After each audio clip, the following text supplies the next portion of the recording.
আমার ভাইরা, যে আয়াতটা বলেছিলাম আমরা আজ যোগ্যতা অর্জন করতে পারছি না, এই জন্য আল্লাহ অযোগ্য মানুষদেরকে দিয়ে এই দুনিয়া চালাচ্ছেন, আর চালাতে গিয়ে দেশটা রসাতলে চলে গেছে। আমরা হাজার হাজার ঋণের বোঝা, কষ্টের বোঝা, দুঃখের বোঝা এখন বহন করে নিয়ে বাড়ানো লাগছে। কথা বলেন ঠিক কিনা? আয়াতের শেষ কথা ছিল ওয়াকালা ইন্নানি মিনাল মুসলিমিন। সে ঘোষণা দেবে বুক টান টান করে, আমি মুসলমান। ও বাংলার মুসলমানেরা, আপনি জবাব দেবেন এই 15.5 বছর অন্তত বুকে হাত দিয়ে বলা যেত যে আমি মুসলমান। কারণ যে বলবে আমি মুসলমান, সে লোকটার কাছে সুদ থাকবে না। যে বলবে আমি মুসলমান, তার বউ বেপরদায় চলবে না। যে বলবে আমি মুসলমান, তার শিক্ষা ব্যবস্থায় দুর্গা থাকবে না। বলুন, এগুলো ছিল আমাদের টান করে বলার কায়দা ছিল না যে আমি মুসলমান। আয়াতের 2টা আমরা মেনেছি। আর জাতীয় মসজিদের ইমাম যিনি, এখন যিনি হয়েছেন মুফতি আব্দুল মালিক হাফিজাহুল্লাহ, উনি আল্লাহর দিকে কম বেশি সারা জীবন ডাকছে, ভালো ভালো কাজ করার জন্য চেষ্টা চালাচ্ছে। কিন্তু ওয়াকালা ইন্নানি মিনাল মুসলিমিন, এই 15.5 বছরে ওনার মতো মানুষের বুকে হাত দিয়ে কি বলতে পেরেছে আমি মুসলমান? তাহলে হক কথা আমরা বলতে পারতাম, শুনতে পারতাম। এতদিন তো শুনি নাই। এখন সিন্ডিকেটের বিরুদ্ধে কথা বলছে যে সিন্ডিকেট যে করে সে জালেম। সিন্ডিকেটের মাধ্যমে যে টাকা উপায় হয়, ওই টাকা ভোগ করার জন্য আপনার স্ত্রী, আপনার সন্তান 2 পায়ে খাড়া, কিন্তু এর দ্বারা যে গোনা হবে, এ গোনা আপনার বউ নিতে রাজি না। এ কথা 15.5 বছর তো বলতে পারতাম না আমরা। ওনার মতো হাজারো আলেম, হাজারো ইমাম, হাজারো খতিব এই দেশে সব মুখে তালাবদ্ধ ছিল আমাদের। কথা বলেন ঠিক কিনা? আমি যে মুসলমান এই কথা বলার যোগ্যতা আমরা হারিয়ে ফেলেছিলাম। এই জন্য তাকওয়া যে শব্দ দিয়ে আরম্ভ করেছিলাম, তাকওয়া মানে শুধু ভয় না। তাকওয়া শব্দের আধুনিক ব্যাখ্যা হচ্ছে আল্লাহর নিষিদ্ধ কাজগুলো ঘৃণা করে ছেড়ে দেওয়া। যত কাজ আল্লাহর নিষিদ্ধ আছে, এই কাজগুলো যখন জানবেন তখন শুধু ছেড়ে দেবেন না, ঘৃণা করে ছেড়ে দেবেন। এই তাকওয়া যদি আমরা অর্জন করতে পারি, এই দুনিয়ার যত আসমানে আর জমিনের বরকতের দরজা আছে, লাফাতাহানা আলাইহিম বারাকাতিম মিনাস সামাই ওয়াল আরদ। আল্লাহ বলেন আসমান আর জমিনের যত বরকতের দরজা আমি আল্লাহ সব খুলে দেব। বলেন সুবহানাল্লাহ। আজকের আলোচনার যে বিষয় বললাম বিবেক, এটা দেখি আমাদের জাগ্রত হয় কিনা। কোরআনে কারীম আমি পড়াশোনা করে এইটাই পেয়েছি, যারা বিবেক কাজে লাগাতে পারবে আল্লাহ পাক তাদেরকে রাস্তার সন্ধান দিয়ে দেবে। আমরা আজ রাস্তা হারিয়ে ফেলেছি, বিবেক আমরা কাজে লাগাতে চাই না। চাই না? আরো জোরে। এইটার জন্য আপনি মানুষ, এটা যাদের কাজে লাগে না আল্লাহ তাদেরকে চতুষ্পদ জানোয়ারের চাইতেও নিকৃষ্ট ঘোষণা দিয়েছেন। সূরা আনফাল 22 নম্বর আয়াত, ইন্না শাররাদ দাওয়াবি ইনদাল্লাহি সাম্মুল বুকুমুল্লাযীনা লা ইয়াকিলুন। এই পৃথিবীর যত সৃষ্টি আছে সব চাইতে নিকৃষ্ট আমি আল্লাহর কাছে ওই লোকটা যে তার বিবেককে কাজে লাগায় না। আমরা কি নিকৃষ্ট শুকর, কুকুরের চাইতেও খারাপ হবো আল্লাহর কাছে? বলুন। আমরা আল্লাহ যেটা জানাতে চাচ্ছেন এই আয়াতে, জাহান্নামে যাওয়ার বহু কারণ কোরআনে আমি পেয়েছি, এই আয়াতে পেয়েছি 3টা। এই 3টা যার ভেতরে পাওয়া যাবে মাস্ট বি সে জাহান্নামে যাবে। আল্লাহ একেবারে শব্দ শুরু করার আগে গ্যারান্টি দিচ্ছেন, ওয়ালাকাদ, অবশ্যই, দারআনা লি জাহান্নামা কাসীরাম মিনাল জিন্নি ওয়াল ইনস, অধিকাংশ মানুষ আর জিন জাহান্নামে যাবে, এই জন্যই তারা তৈরি হয়েছে। প্রশ্ন আসতে পারে আল্লাহ কাসীর দিলেন কেন? কালিল শব্দ না দিয়ে কাসীর দিয়েছেন, তাহলে আমাদের দোষ কি? আমরা তো জাহান্নামে যাব না। এখানে 3টি ইন্দ্রিয় শক্তির কথা আছে, এটা আল্লাহ সবাইকে দেয়নি। যাকে দিয়েছে সে যদি এই 3টি ইন্দ্রিয় শক্তি কাজে লাগাতে না পারে, মাস্ট বি সে যেন বিশ্বাস করে ও জাহান্নামে যাবে। আমরা যারা আছি একটু আমরা মিলিয়ে দেখি আমাদের ভেতরে এই 3টি ইন্দ্রিয় শক্তি আছে কিনা, আর এগুলো আমরা ব্যবহার করছি ঠিক মতো কিনা। 1 নম্বরে আল্লাহ ঘোষণা দিচ্ছেন লাহুম কুলুবুল লা ইয়াফকাহুনা বিহা, তাদের কলব আছে কিন্তু চিন্তা নেই, তারা বোঝে না। এই যে আজ বিবেকটা আমাদের যাদের কাছে লাগছে না, এই মানুষগুলো আমরা পথ হারিয়ে ফেলেছি। 1 নম্বরের জন্য যদি বিবেক দিয়ে চিন্তা করতাম যে আমি কি ছিলাম, হালা তাআলাল ইনসান হাইনুম মিনাদ দাহরি লাম ইয়াকুন শাইআম মাযকুরা, আমি তো উল্লেখ করার মতো কিছু ছিলাম না। কথা বলেন ঠিক কিনা? আমি 33 বছর বয়স আমার, এই 33 বছরের আগে হামজা নামে কেউ চেয়ারে বসবে কল্পনা ছিল আপনার? আমার মায়ের তো বিয়ে ওই সময় হয়নি। তার মানে আমি কি ছিলাম আমি উল্লেখ করবো এরকম কিছু ছিলাম না।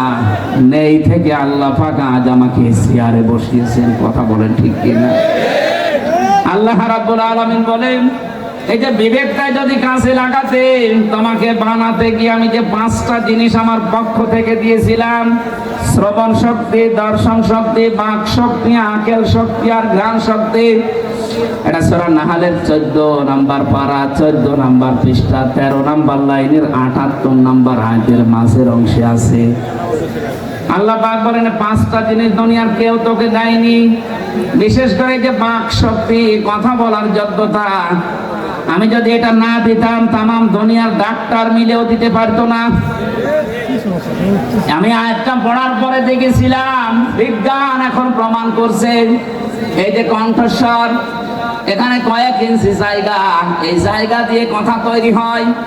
এক একটা কথা তৈরি হতে 27টা স্তর, 27টা ধাক্কা লাগার পরে একটা কথা তৈরি হয়। আয়াতের তাফসীর পড়তে গিয়ে পেয়েছিলাম তাফসীরে হাক্কানিতে মুফাসসির লিখেছেন এই যে কথা তৈরি করার জন্য 27টা স্তর আছে, ধাক্কা লাগে একটার পরে একটা, প্রতিটি জায়গায় আল্লাহ এক একজন ফেরেশতা বসিয়ে রেখেছে। এর কাছে ও, ওর কাছে ও, ওর কাছে ও, এভাবে দিতে দিতে 27 নাম্বারটা যাবার পরে কথা আমার আল্লাহ বের করে দেয়। আল্লাহ বলেন রব নাম নিয়েছিলাম এই কারণে তোরে কথা বলার যোগ্যতা দিয়েছি। বিবেকটা যদি একটু কাজে লাগাতে, জীবনে এই মুখ দিয়ে উলট পালট কথা বলতে না। কারণ যারা কথাবার্তারাও লিমিট না করবে তারা নবীর সুপারিশ থেকে বঞ্চিত হয়ে যাবে। এটা সূরা তাহা 109 নম্বর আয়াতে দলিল আছে, ইয়াউমা ইযিল লা তানফাউশ শাফাআতু ইল্লা মান আযিনা লাহুর রাহমানু ওয়া রাদিয়া লাহু কাওলা। সেদিন সুপারিশ কারোর জন্য কাজে লাগছে না, লাগবেও না, যার জন্য রহমান ইজিন না দেবেন, অনুমতি না দেবেন, রাদিয়াল্লাহু কাওলা, এবং যার কথা শুনতে আল্লাহ রাজি না থাকবেন। তার মানে আমার জন্য কিয়ামতে যদি নবীজি সুপারিশ করে জান্নাতে নিয়ে যেতে চান, আমার প্র্যাকটিক্যাল লাইফের উপরে আল্লাহর রাজি থাকা লাগবে। এমনকি আমি যে কথা বলি ও কথার উপরও আল্লাহ রাজি থাকা লাগবে। কথা বুঝতেছে? এই জন্য আমরা যারা বিবেকটা আজও কাজে লাগছে না, এখন থেকে জাগ্রত করেন। আর এটা জাগ্রত করার জন্য যে ঔষধ আল্লাহ দিয়েছেন তার নাম আল্লাহর এই কালাম কোরআন। এর কাছে আসবেন, বুঝবেন, পড়বেন, মিলাবেন, আপনার এটা জাগ্রত হয়ে যাবে। এখন যদি বলেন আমি শিক্ষিত না, জাগ্রত হবে কি করে? আপনি, আমি না, আমাদের আদি পিতা যিনি হযরতে আদম, ওনাকে আল্লাহ একটা ক্লাস নিয়েছিলেন। ওনাকে বানানোর পরে আল্লাহ একটা নিজে ক্লাস নিয়েছেন। সূরা বাকারাতে আল্লাহ জানিয়েছেন ওয়া আল্লামা আদামাল আসমা কুল্লাহা। আমি নিজে শিক্ষক, ছাত্র আমার নবী আদম, জায়গা জান্নাত। এদিকে তাকান, এখানে সরাসরি ক্লাস নিচ্ছে কে? আরো জোরে। ছাত্র, সাধারণ মানুষ, নবী কে? জায়গাটা আপনি তাহলে ভাবতে পারেন ক্লাসটা কত গুরুত্বপূর্ণ। আমরা এই আসমার ব্যাখ্যায় অনেকে তাফসিরে দেখেছি, আমি নিজেও পড়েছি, নিজেও এগুলো লিখে পাশ করেছি। আমরা আসমার ব্যাখ্যায় অনেকেই বলি এই যে আলু, পটল, বেগুন, এগুলো আরে ভাই ক্লাস গুরুত্বপূর্ণ, সেখানে আলু পটল বেগুন এগুলো শেখানোর দরকার আছে। এখানে গুরুত্বপূর্ণ জিনিস শিখিয়েছেন, এগুলো আধুনিক তাফসীর যেগুলো বের হচ্ছে এখানে পাবেন। এই জায়গায় আল্লাহ বোঝাতে চেয়েছেন কুল্লাহা, যত রকমের বিষয় দুনিয়াতে ন্যায় এবং অন্যায় এগুলো আমি ওই এক ক্লাসে আমার আদমকে শিখিয়ে দিয়েছি। এই বিষয়গুলো আমরা অনেকে বলতে চাই না, বললে আমি নিজেও ধরা খাবো। যত রকমের ন্যায় এবং অন্যায়, এই ন্যায় এবং অন্যায়ের যত ফর্মুলা আমার আল্লাহ ওই দিন এক ক্লাসে আদমকে শিখিয়ে দিয়েছেন। যেহেতু আমরা আদমের পৃষ্ঠদেশ থেকে এসেছি, তার সন্তান, এই জন্য ওই ধারাবাহিকতায় আমাদের ভেতরে আল্লাহ এই ন্যায় এবং অন্যায়ের শিক্ষিত না হলেও আপনি জানেন যে এটা ন্যায় এটা অন্যায়। কথা বলে না কেন? যে ন্যায় আর অন্যায় জানার পরেও যাদের বিবেক কাজে লাগে না, এরা চতুষ্পদ জানোয়ারের চাইতেও খারাপ। আর এইটা 15.5 বছর বেশি হয়েছে।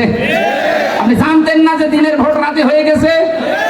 154 জন নির্বাচনের আগে হয়ে গেছে, আপনি দেখেননি? আপনার বিবেক কোথায় গেছে? এরপর আপনি দাবি করতেন আমি এমপি। কিসের এমপি আপনি? সারা দেশে এখন বিশ্বের মডেল যারা আছে তাদের কাছে উনি বাইরে যে এই মিথ্যা কথা ছড়াচ্ছে যে আমি নির্বাচিত ছিলাম, আমাকে উৎখাত করা হয়েছে। সিটারি করার জায়গা পান না। কিসের নির্বাচিত আপনি? হ্যাঁ, 15.5 বছরে কোনো নির্বাচন হয়েছে? নির্বাচনই যদি হবে, আমার মনে হয় আসলিয়া সাভার থেকে এ বাবু ভাইয়ের উপরে কেউ যাওয়ার কথা না। দান করিয়ে দেন, এখানে শেখ হাসিনাকে দাঁড় করাও ফের করবে। আর নির্বাচনে উনি আন্দাজে মোরাদ, আন্দাজে কবির, আন্দাজে সাইফুল নির্বাচন হয়েছে।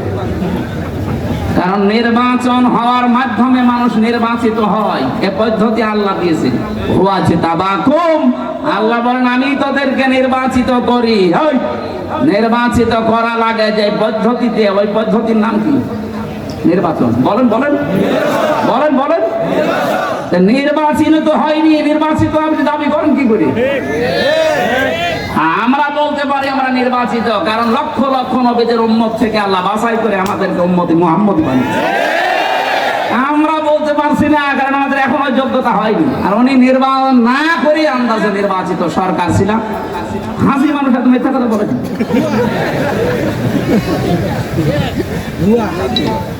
তার মেয়ে যেহেতু হাস করেনি, সে বললে নাই মেনে কথা বলেন না কেন? এটা হাসি মানুষে কথা বললে শয়তান হাসবে কি গো, হজ করিও কি বলে আসবে? এখনো মিথ্যা কথা ছাড়ে না। এই জন্য হাজি সাহেব যারা, হাজি সাহেবা যারা, একটু সতর্ক হবেন। আপনার কথা কিন্তু রেকর্ড হয়। কথা বলেন না কেন? কথা রেকর্ড হয় না? কি কথা বলেন আপনি? এখানে একটা গুরুত্বপূর্ণ তথ্য বলেছি আমি, এবার ক্লাস নিচ্ছি, এটা ক্লাস চলছে। আল্লামা আদম আল আসমা কুল্লাহা, এই যে ক্লাস নিচ্ছিলেন আল্লাহ নিজে, যত রকমের ন্যায় এবং অন্যায় সবগুলো এক ক্লাসে আল্লাহ আদমকে শিখালেন। ওনার পৃষ্ঠদেশ থেকে আল্লাহ আমাদেরকে বের করেছে। এই জন্য আদমের সন্তান আমরা যারা নারী পুরুষ সবাই ওই জ্ঞানটা আমরা জন্মগত ভাবে পেয়ে গেছি। কোনটা ন্যায় কোনটা অন্যায় ওই এক ক্লাস থেকে আমরা বাবার কাছ থেকে পেয়েছি। এই ক্লাসের শিক্ষা যারা দুনিয়ায় কাজে লাগায় না, ওটা আদমের সন্তান না, ওটা শয়তানের। 15.5 বছর আপনি কাজে লাগাননি, কাজে লাগালে আয়না ঘরে মানুষ রাখতে পারতেন না। তার বিবেকে কি বলে বলেন তো? আমি মাত্র 10 দিন ছিলাম, আমি দেখেছি কেউ 2 বছর, কেউ 5 বছর, 8 বছর, 8.5 বছর, 10 বছর, 14 বছরের মানুষও পেয়েছি। এই যে হাতের আঙ্গুলগুলো তাদের এত বড় বড়, চোখ দাড়ি গোঁফ দেখলে ভয়ঙ্কর। আওয়াজ দিত, মাঝে মাঝে কান্নার আওয়াজ শোনা যেত। ওই যাবার সময় দেওয়ালের উপরে লেখা ছিল যে ভাই এই যে নখ দিয়ে দিয়ে দেওয়ালে ফুটো করে লিখেছে নাম্বারটা। কেউ লিখেছে আমি কত বছর আছে আমি জানি না, কারণ এটা কোন বছর আমি জানি না, এটা কোন মাস জানি না, এটা কি বার তাও জানি না, কয়টা বাজে আমি তাও জানি না। অথচ আমার মাথার উপর দিয়ে গাড়ি ঘোড়া যাচ্ছে, মানুষজন চলাফেরা করছে, হালকা হালকা শব্দ পাচ্ছে। আমাদেরকে দূরে রাখে নাই ঢাকার বুকে। উপর দিয়ে গাড়ি ঘোড়া যাচ্ছে, আমি দেখতে পাই, মানে শুনতে পাই হালকা হালকা, কিন্তু বুঝি না যে কোন জায়গায় আছি। আরে ভাই 2 মিনিট 5 মিনিট 10 মিনিট রাখলে তো হয়, 2 দিন 5 দিন না, 14 বছরের মানুষ ওখানে আছে। লিখে দিয়েছে আঙ্গুল দিয়ে যে বাইরে যদি কেউ যেতে পারে এই নাম্বারটা একটু জানাবেন যে আমি বেঁচে আছি। আপনার বিবেক কোথায় গেল বলেন তো? আপনি যে মানুষের দাবি করেন যে আমি মানুষ, কিসের মানুষ আপনি?